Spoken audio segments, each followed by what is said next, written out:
للو پچو پیر صاحب آئے اور وہ مریدوں سے کہتے ہیں ہم اس وقت تک تمہیں بیعت میں نہیں شامل کریں گے جب تک اللہ تمہیں دکھا نہیں دیں گے.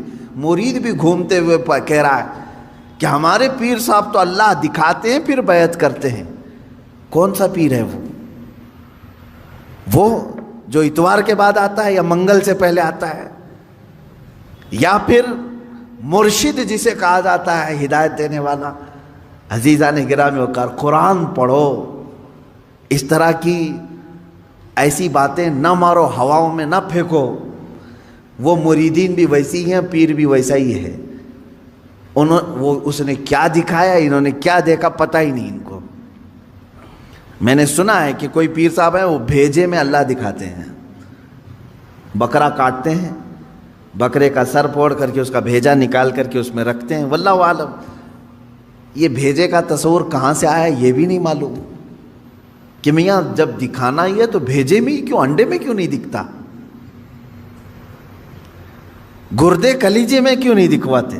میرے خیال سے ایسا ہو سکتا ہے کہ پیر صاحب کو بھیجا پسند ہوگا, جتنے مرید دیکھیں گے اتنے بھیجے آئیں گے. کیا تماشا ہے, دین کو تماشا بنا کر رکھا ہے. اے غیور مسلمانوں, اپنی عقل کا استعمال کرو. یا قرآن تو یہ کہہ رہا ہے کہ موسیٰ علیہ السلام سے ان کی قوم نے کہا تھا, ایک جگہ نہیں, یہ آیت 2 جگہ آئی ہے, 2 جگہ پڑھ کر کے دیکھ لو. ان کی قوم نے کہا تھا ہم جب تک اللہ کو نہیں دیکھ لیں گے جب تک آپ پر ایمان نہیں لے آئیں گے. موسیٰ علیہ السلام نبی ہو کر کے اپنی قوم کو نہیں دکھائے. نہیں, اللہ دیکھنے والی چیز ہے ہی نہیں. قرآن کہتا ہے لا تدرکہ الابصار وہو یدرک الابصار, کوئی آنکھ نہیں ہے جو اس کو گھیر میں لے لے. اگر کسی آنکھ میں آ گیا تو وہ خدا نہیں, خدا وہ ہے جو کسی کے آنکھ میں سما نہیں سکتا. ہاں, وہ اللہ رب العزت ہے جو ساری نگاہوں پر حاوی ہے, پوری دنیا کو وہ دیکھ رہا ہے, لیکن اسے دیکھنے والی آنکھ نہیں.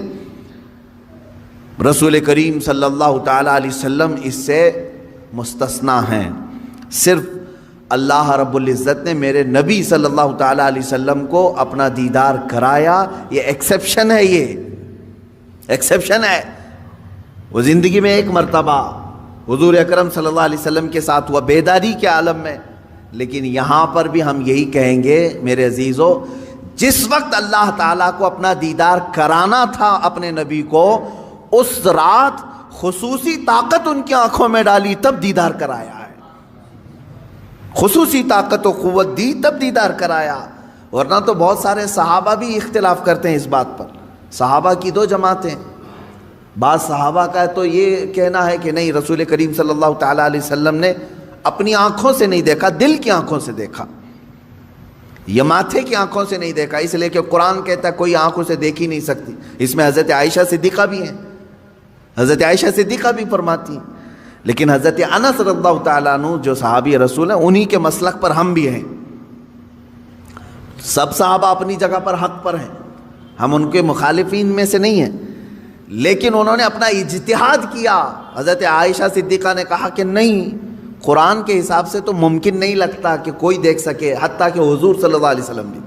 لیکن حضرت انس نے فرمایا کہ میں نے خود رسول پاک صلی اللہ علیہ وسلم سے سنا ہے, اللہ کے نبی صلی اللہ علیہ وسلم نے فرمایا میں نے اپنی ان آنکھوں سے اللہ کا دیدار کیا ہے. تو ایک صحابی کی روایت یہ بھی ہے. تو یہاں سنی ہوئی بات ہے حضور سے, اس لیے ہم اس کو زیادہ قبول کرتے ہیں. اور وہاں حضرت عائشہ کا اپنا اجتہاد ہے, حضور سے نہیں سنا انہوں نے. قرآن کو پڑھ کر کے وہ کہتی ہیں قرآن کے حساب سے تو نہیں لگتا کہ آنکھوں سے دیکھا جا سکتا ہے. حضور جو معراج میں گئے تھے اس وقت تو حضرت عائشہ کی شادی بھی نہیں ہوئی تھی.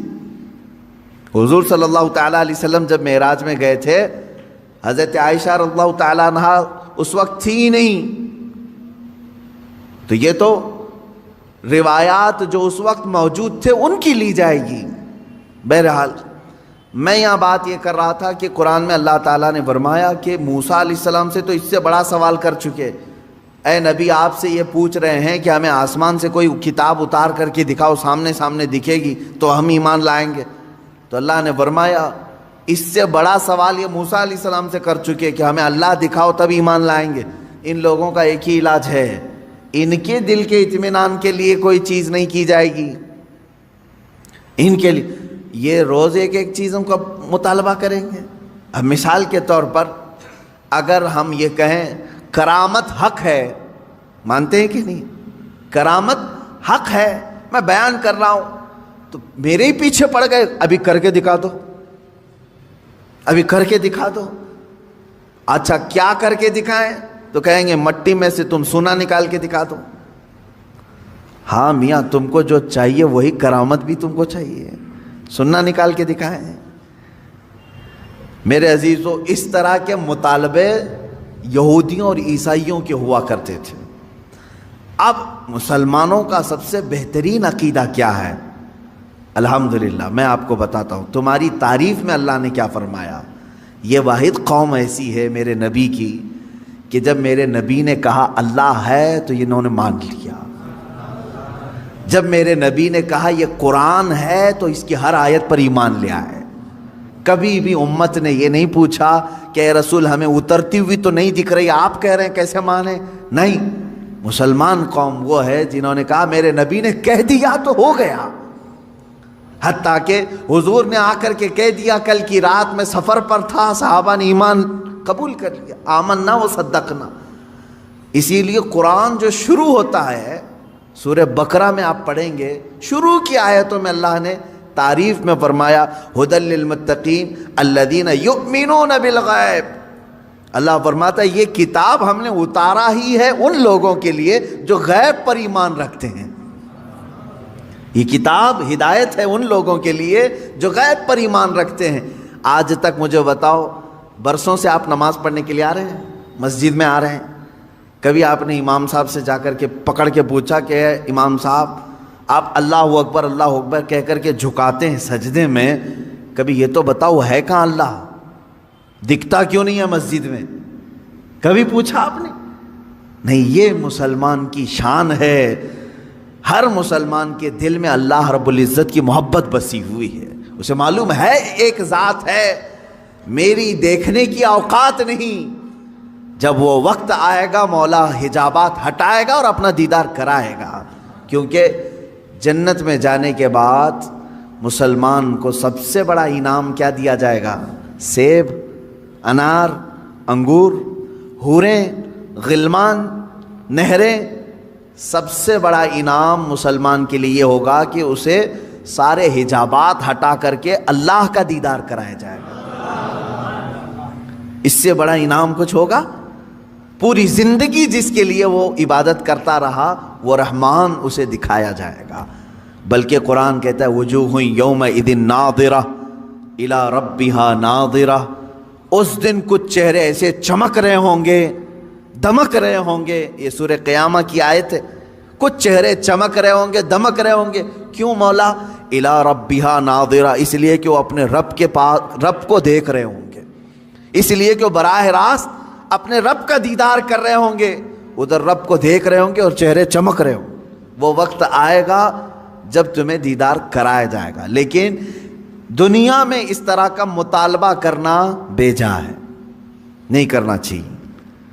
اللہ رب العزت نے جس چیز کو منع کر دیا اس چیز کا سوال نہیں ہوگا. کیونکہ موسیٰ علیہ السلام کو جب اللہ نے کہہ دیا لن ترانی, تم مجھے نہیں دیکھ سکتے, تو یہاں کون سا مرید 30 مار کھاں ہے جو موسیٰ علیہ السلام سے اوپر بننے کی کوشش کرتا ہو؟ ان سے بھی بڑا ہے کوئی جو اپنے پیر صاحب سے جا کر کے کہے کہ آپ مجھے اللہ دکھوائیے اس کے بعد بیعت کرتا ہوں. ارے موسیٰ علیہ السلام کو کوئی طور پر نہیں دکھایا اللہ نے, اور تمہیں جھوپڑ پٹی میں دکھائے. یہ گمراہیاں جو ہمارے ہاں گھر کر رہی ہیں اس کا علاج کرنے کی ضرورت ہے. میں اتنا سخت ان لوگوں کے خلاف اس لیے بولتا ہوں میرے عزیزوں, مجھے جہاں تک میرا دل کہتا ہے اس طرح کے جو تصوف کے بہانے سے ہماری جماعتوں میں آئے ہیں ان کا دور دور سے اسلام سے کوئی تعلق نہیں، یہ شیطان ہے جو انسان کے لباس میں ہمارے درمیان آتے ہیں، اس کو پہچانو۔ شیطان پیر کی شکل میں بہت زیادہ آتا ہے، اکثر آتا ہے، کیونکہ گمراہی یہاں سے زیادہ ہو سکتی ہے۔ اسی لیے اعلیٰ حضرت رضی اللہ تعالیٰ عنہ نے شرطیں لکھ کر کے رکھی ہیں کہ کس سے بیعت کرو گے، کس سے نہیں کرو، کیونکہ سب سے زیادہ یہاں گرنے کے چانسز یہاں ہیں، یہاں اندھا دھند یقین کیا جاتا ہے، پیر کی بات پر ایسے آنکھ بند کر کے یقین کرنے کا رواج ہے ہمارے درمیان۔ اس لیے شیطان اس چور راستے سے اندر آتا ہے کہ سارے مریدین آمنا صدقنا کہیں گے۔ میرے عزیزو، یہ بات میں اپنے لیے بھی کہتا ہوں، آج اگر مجھ سے بھی کوئی بیعت ہے، میرے ہر اس مرید سے بھی میں یہ کہوں گا اس وقت تک تمہاری بیعت قائم ہے جب تک میں شریعت پر قائم ہوں، جب تک میں شریعت پر قائم ہوں اس وقت تک تمہاری بیعت قائم ہے۔ اگر مجھے شریعت سے ذرا برابر ہٹا دیکھا، میری بیعت توڑ دو، بلکہ خود ٹوٹ جائے گی، خود ٹوٹ جائے گی۔ میں پیر ہی نہیں ہوں، میں پیر ہوں، پیر نہیں کہلاؤں گا، پیر۔ یہ بات اس لیے عرض کر رہا ہوں کہ شریعت کے ترازو میں ہر ایک کو تولو، میں دوسروں کے متعلق نہیں کہہ رہا، مجھے خود تولو، جو مجھ سے بیعت ہوا ہے اس مرید سے بھی میں کہوں گا کہ شریعت کے دائرے، یہ نہیں کہ میرے پیر نے کہہ دیا آنکھ بند کر کے، جیسے آج کے لٹھو مرید ہیں کچھ، پیر صاحب نے کہہ دیا نہیں ہونا ہی ہے انہیں، نہیں، پہلے پرکھو اس کو کہ پیر نے اگر حکم دیا ہے تو رسول پاک کی شریعت کے مطابق دیا کہ نہیں دیا۔ مفتی اعظم ہند رضی اللہ تعالیٰ عنہ اپنے ایک مرید کو ٹکٹ لانے کے لیے بھیجے اور وہ ظہر کی نماز قضا کر گیا، عصر کے ٹائم پر پہنچا تو سب سے پہلے مرید سے یہ پوچھا کہ ظہر پڑھی تھی کہ نہیں پڑھی تھی، ظہر تھی یا جمعہ کی تھی؟ اس نے کہا لائن میں لگا تھا، چھوڑ کے جاتا تو پھر لائن ٹوٹ جاتی اور ٹکٹ بھی نہیں ملتا، آپ کا چھوٹ گئی۔ تو آپ نے جلال کا اظہار کیا، ٹکٹ پھینک دیا۔ یہ پیر و مرشد ہے۔ اور مرید سے یہ کہا تو نے اتنا بڑا گناہ کیا کہ میری فرما برداری کرنے کی غرض سے اللہ کی نافرمانی کر گیا۔ یہ ہوتا ہے پیر۔ ہمیشہ یہ یاد رکھنا کہ پیر کی حکم بجاوری کے غرض سے کہیں ایسا نہ ہو جائے کہ اللہ کی نافرمانی ہو جائے۔ نمبر 1 سب سے پہلا ہمیں جو پرائیورٹی دینی ہے وہ رب ذوالجلال کی ذات ہے۔ حتیٰ کہ میں نے ایک روایت یہ بھی سنی، بڑے بزرگ عالم دین ہیں، میرے والد گرامی خود سرکار مفتی اعظم ہند سے بیعت فرماتے ہیں، ایک بار آپ تشریف لائے تھے ایک مدرسے میں، نماز پڑھ رہے تھے ظہر کی، گرمیوں کے دن تھے، علامہ صاحب نے بھی اس کو بیان کیا ہے، فرماتے ہیں کہ پیچھے وہ پنکھا لے کر کے جل رہے تھے، گرمی ہو رہی ہے، نماز پڑھ رہے تھے۔ مفتی اعظم ہند رحمۃ اللہ تعالی، میں سچے پیروں کی بات کر رہا ہوں میرے عزیز، سلام پھیر کر کے اس کا پنکھا کھینچا اور پھینک دیا اور کہا کیا کر رہے ہو؟ کہا حضور گرمی سے پسینے میں آپ شرابور ہیں، میں ہوا کر رہا تھا۔ تو آپ نے کیا فرمایا جانتے ہیں؟ کہتے ہیں میں خود اللہ کی عبادت میں تھا، اللہ بادشاہ اعظم ہے اور اس کی عبادت کرنے کے وقت بندہ غلام ہے، کیا یہ کسی غلام کے لیے لائق ہو سکتا ہے کہ غلام کی بھی خدمت کی جا رہی ہو؟ جب وہ بادشاہ کی عبادت میں لگا ہو تو غلام کی خدمت ہونی چاہیے۔ یہ فرسٹ پرائیورٹی اللہ رب العزت کی ذات کو دینے کا تصور ہم نے سچے پیروں سے سیکھا ہے۔ یہ نہیں کہ نماز چھوڑو، پیر کی عبادت میں لگا ہے، سب جنت دلا دے گا۔ کہاں کی جنت دلائے گا؟ کون سی جنت دلائے گا؟ بہت سارے پیروں نے اپنے مریدوں کی نمازوں کو برباد کر رکھا ہے، کہا نہیں تمہیں کیا ضرورت ہے، میں سب بخشوا دوں گا، سب بخشوا دوں گا۔ جو پیر ایسا کہتا ہے اسے قبرستان لے کر کے جاؤ، جو بھی مرید مرے اس کے ساتھ دفن کرو، اسے بٹھاؤ اس کے ساتھ، منکر نکیر آنے والے پیر صاحب بیٹھو یہاں پر، جب تک پورا حل نہیں ہوگا اٹھ کر کے نہیں جانا، دیکھتے ہیں تمہیں یہ قبرستان تک نہیں جا سکیں گے۔ حشر کے معاملات بہت سخت ہیں، جہاں نوح علیہ السلام ڈر رہے ہیں، موسیٰ علیہ السلام ڈر رہے ہیں قیامت کے دن. پیر صاحب کہتے ہیں میں بخشوا دوں گا. انبیاء کرام کا حال یہ ہے. حضرت موسیٰ علیہ السلام کے متعلق روایت ہے حدیث پاک میں, پوری قوم ان کے پاس جائے گی اور کہے کہ سفارش کریں, تو کیا کہتے ہیں جانتے ہیں؟ اے لوگو, دنیا میں مجھ سے ایک عمل ہو گیا تھا, ایک فرعونی کو میں نے گھونسا مارا تھا, وہ مر گیا تھا. قرآن میں اس کا ذکر ہے. ایک فرعونی وہ لڑ رہا تھا کس کے ساتھ؟ موسیٰ علیہ السلام کے خاندان والے ایک آدمی کے ساتھ. تو ان کے خاندان والے آدمی نے مدد کے لیے پکارا, آپ گئے, اس کو گھونسا مار دیا, وہ مر گیا. دوسرے دن پتا چلا کہ ان کے خاندان والا جو آدمی تھا وہ خود غلطی پر تھا, وہ آدمی نہیں. جس کو موسیٰ علیہ السلام نے مارا وہ غلطی پہ نہیں تھا, یہی غلطی پر تھا, اسی نے مدد کے لیے بلایا, اسی نے مروا دیا. موسیٰ علیہ السلام کو اس عمل پر بڑی پشیمانی ہوئی, اور قرآن پاک میں اس کا ذکر ہے. موسیٰ علیہ السلام نے رو رو کر کے توبہ کیا, استغفار کیا کہ میرے ہاتھ سے ایک آدمی مر گیا. اب حدیث میں سنتے ہیں آپ, قیامت کے دن جب پوری مخلوق موسیٰ علیہ السلام کے پاس شفاعت کے لیے جائے گی تو وہ کہتے ہیں زندگی میں میرے سے ایک عمل ایسا ہو گیا تھا, میرے گھونسے سے ایک ناحق آدمی مر گیا تھا, آج مجھے ڈر ہے کہ اللہ کہیں مجھے وہ سوال نہ کر لے. کون کہہ رہا ہے؟ موسیٰ علیہ السلام.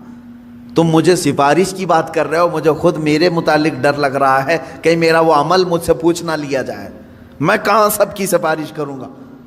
اور یہاں صبح سے شام تک عورتوں کی بھیڑ میں بیٹھا ہوا پیر, وہ کہتا ہے میں سب کی بخشش کروا دوں گا.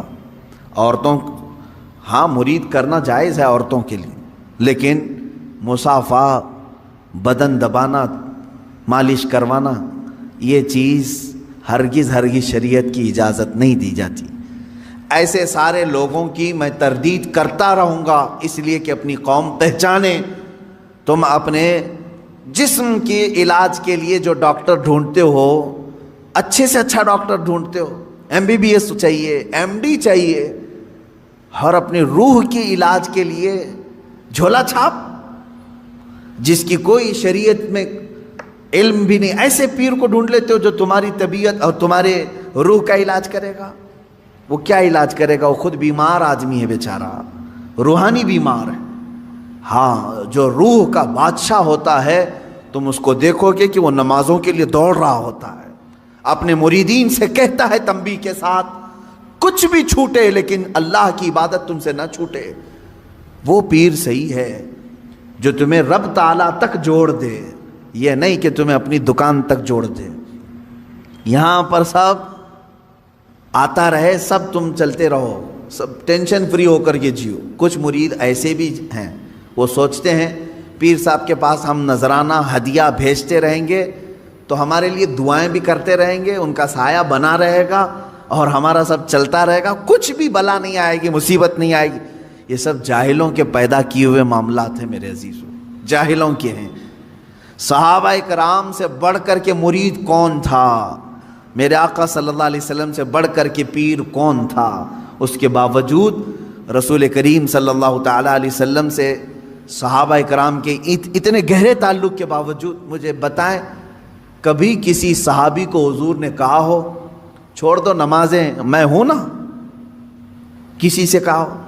عام صحابہ کی تو بات تو چھوڑیں, حضور نے خود سیدہ کائنات فاطمہ الزہرا رضی اللہ تعالیٰ عنہ سے کہتے ہیں, اے فاطمہ, کیا کہتے ہیں, اعملی لا اغنی عنکی شیئا, تو اپنے عمل میں پوری ہو, سارے عمل پوری کرتے رہنا, یہ مت سوچ کر کے بیٹھنا کہ میں تیرے لیے سب کچھ کر دوں گا, میں تیرے لیے سب کچھ کر دوں گا, یہ سوچ کر کے عمل سے دور نہیں ہونا. حضرت فاطمہ کو جب حضور یہ کہہ رہے ہیں تو کون سا پیر ہے جو اپنے مریدوں کو نماز کی چھٹی دے رہا ہے؟ آؤ سب قوالی میں بیٹھو, نماز معاف ہو جائے گی. ہے, آؤ یہاں گانے باجے بھنگڑے لگتے رہیں, تمہاری نمازیں جاتی رہیں. معاذ اللہ رب العالمین. ان شیاطین الانس کو سمجھیں جو انسانوں کے شیطان ہیں, انسانوں میں سے آئے ہوئے شیطان ہیں جو در حقیقت اس راستے سے اللہ سے بندوں کو دور کر رہے ہیں. بات میری یہاں چلی تھی کہ یہودیوں اور عیسائیوں کے معاملات, کہ یہ نبیوں سے ایسی چیز کا سوال کرتے تھے کہ ہمیں اللہ دکھائیں، سامنے دکھائیں، تب ہم ایمان لائیں گے۔ اس کے رد میں نے یہ پیروں کو لیا، باقی میری بات دور تک چلی گئی۔ ایسا مطالبہ کبھی اپنے پیر سے بھی نہ کرو، کیونکہ یہ جائز نہیں ہے، یہ جائز نہیں ہے۔ آپ کبھی یہ مطالبہ نہ کرو اپنے پیر سے کہ ہمیں ابھی جنت دکھاؤ کیسے دکھ رہی ہے، دوزخ دکھاؤ کیسے دکھ رہی ہے، تب میں آپ کا مرید ہوتا ہوں۔ ان کے بس اور اختیار میں یہ سب چیزیں نہیں دی گئی ہیں۔ موسیٰ علیہ السلام کو اللہ تعالیٰ نے یہ چیز نہیں دی تو پھر کسی اور پیر کو کیوں دے گا؟ یہ تمام چیزوں کا مطالبہ نہیں ہونا چاہیے۔ اس کا سیدھا سا جواب ہے، اگر ہمارے پاس کوئی آتا ہے تو ہمارے ایک بزرگ عالم دین ہے، انہوں نے بیان کیا تھا، ایک صاحب آئے اور علاج کے لیے مولوی صاحب یا عامل صاحب یا یہی پیر صاحب، چندہ چھاپ پیر صاحب، ان کے پاس آئے اور کہا کہ حضرت فلاں فلاں چیز ہے، علاج ہونی چاہیے، آپ بتائیں کیا خرچہ آتا ہے؟ تو بہت سارے لوگ یہ عرسوں کے یا بزرگوں کے ناموں کی عدد کے اعتبار سے بہت زیادہ خیال کرتے ہیں، جیسے 11ویں کے 11 روپے رکھ دو، 12ویں کے 12 روپے رکھ دو یا 1200 رکھ دو۔ یہ بزرگوں کے عرسوں کے دن وغیرہ کو لے کر کے یا ان کی تعداد کو لے کر کے تھوڑا سا بہت سارے عوام میں رواج ہے۔ پیر صاحب نے اس کو کیا کہا کہ تیرا علاج ہو جائے گا، 1,24,000 نبیوں کے نام کے حساب سے نذرانہ رکھ، 1,24,000 نبیوں کے نام پر نذرانہ رکھ، تیرا علاج ہو جائے گا، ڈرنے کی ضرورت نہیں۔ اگر تمہارے ساتھ بھی ایسا ہو اتنا بڑا نذرانہ، تو پیر بھی جو ہے ڈیجیٹل پیر ہے، مرید ہے اس زمانے کا۔ تو اس نے کہا بالکل حضور، آپ ایک ایک نبی کا نام پڑھتے جائیں، میں 1-1 روپے ڈالتا جاؤں گا۔ کہاں سے پڑھیں گے پیر صاحب؟ کیونکہ نہ قرآن میں ان کے پورے نام آئے ہیں، نہ حدیث میں پورے نام آئے ہیں۔ صرف حضور نے بتایا ہے کہ 1,24,000 نبی آئے تھے،